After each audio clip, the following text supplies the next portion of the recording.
1844, the government stepped in and said, we need to stop the banks from creating money. Only the Bank of England should be able to create money. So they passed this law, which made it illegal for anybody other than the Bank of England to create, 5, 10, or 50-pound notes. Now, since then, everything's gone digital. So instead of using cash now, like the majority of money changes hands electronically through your debit card or through electronic transfers through direct debit. And that law that was passed in 1844 that stopped the banks from creating paper money has never been updated to stop them from creating digital money. So in effect now, every single pound in your bank account was created by a private commercial bank at the time when they made a loan to somebody else. So for every pound in your bank account, somebody else is in debt by a pound. This means like all the money in the economy is basically debt. It represents somebody else's debt. And if you want any money to be there in the economy for people to be able to, trade and exchange, you've got to have an equal amount of debt. This is a great deal for the banks because they're collecting interest on every single pound that exists every single year. So the actual figures are, at the moment there's £2,200 billion of money in the economy, and there's £2,579 billion of debt. There's actually more debt than there is money. So if we took all the money that we have and tried to pay off the debt, we'd be left with, nobody would have any money, but we'd still owe £379 billion to the banks.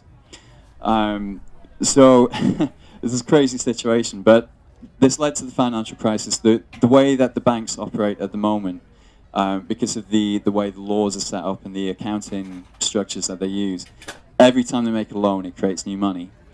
That new money can then be used to create another loan. So you have debt piling up on debt, piling up on debt. Running up to 2007, they were lending more and more every single month into, pumping money into the housing market, into commercial property, making houses unaffordable. And eventually the debt got to be so high that people couldn't repay. Then you had the financial crisis with the banks going bankrupt, people going bankrupt, and the whole disaster that we've had over the last few years. So this system doesn't work. It basically pulls money from ordinary people into the banking sector. It subsidizes the banking sector. It makes the entire economy unstable, and it really creates a lot of poverty and inequality and other social problems. So over the last year, we've been working on a proposal to fix this, which is very simply to stop the banks from creating money. And then any new money that does need to be created will be created by the Bank of England and will be used either to spend on public services or to reduce taxation.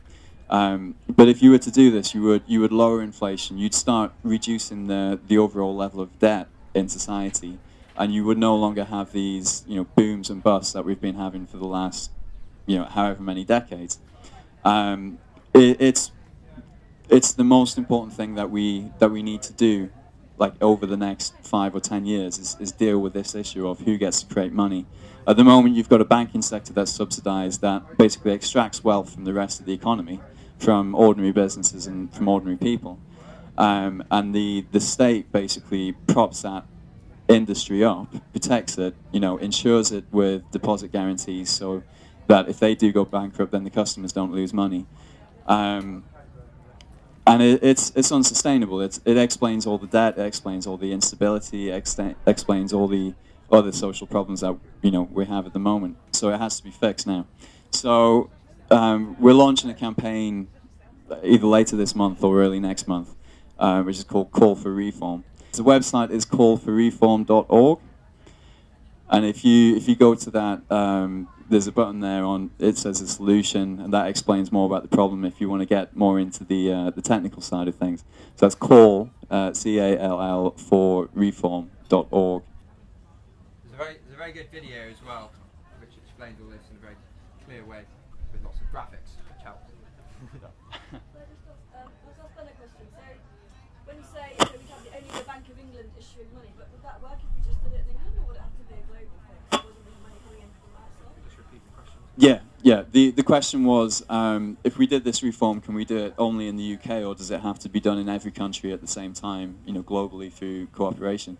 And the answer is it has to be done with each currency at a particular time. So you have to do it with pound sterling, you have to do it with US dollar.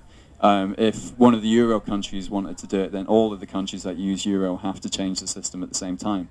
But the UK could do it immediately. And there's a lot of people who say things like, oh, well, you know, if you reform the banking system, then the banks will just leave the UK.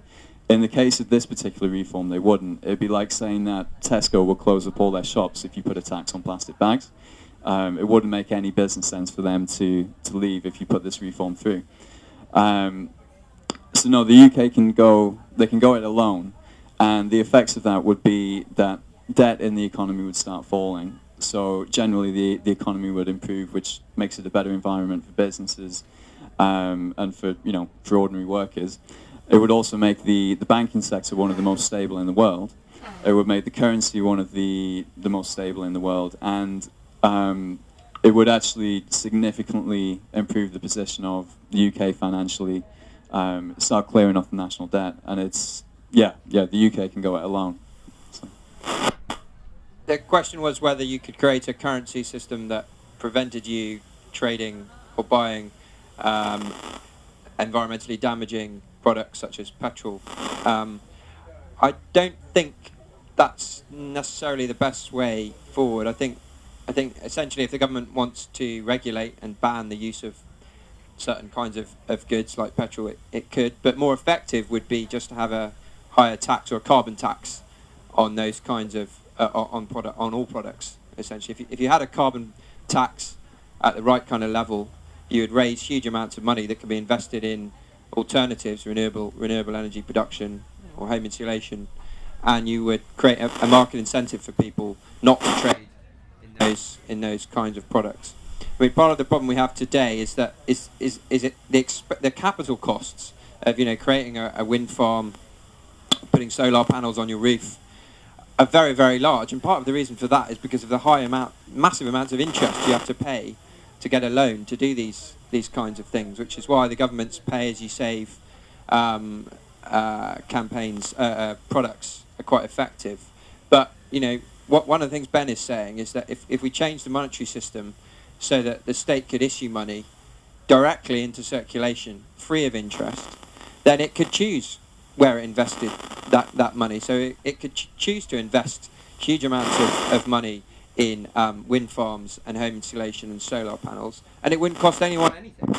And it would create, obviously, massive environmental benefits. And actually, in many countries in the world, they already use this kind of strategic credit creation as a policy. So in Asia, in South Korea, for example, part of the reason it was able to expand so quickly is the government simply chose where to invest money in the projects and the industries that were most strategic.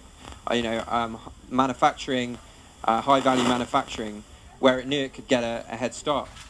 We don't do that in this country. We leave it to these commercial banks to decide where to invest money, and they tend to put it into mortgages, because that's quite, was anyway, a reasonably safe bet in terms of a guaranteed return.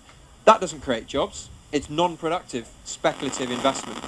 We need to change the monetary system so we get money going into the things we actually need to protect the planet, to reduce inequality, to improve our well-being.